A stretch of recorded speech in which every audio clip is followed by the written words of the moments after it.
जो है जिस चीज पे हमने मजीद उठाया है वो है पीटीआई का अपना। कुछ बात लोग कहते हैं जी पीटीआई को आप एक्सक्लूड कर रहे हो। पीटीआई ने 22 अप्रैल 2021 को इसके ऊपर रूल्स बनाए।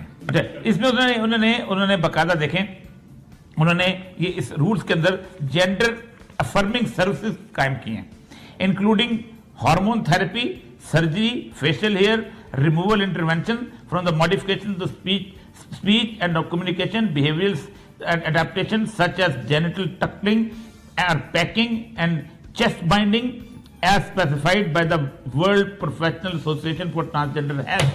एक आदमी जो है औरत बनना चाहता है तो औरतों वाले आज़ाद लगाना चाहता है, ये करना चाहता है, सर्जरी बनाना चाहता है, सारा कुछ, इसके लिए बाकायदा सर्विसेज कायम की जाएं।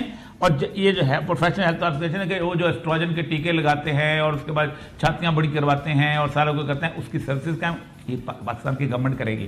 Watch every day Nikki Jigal only on Zigzag News।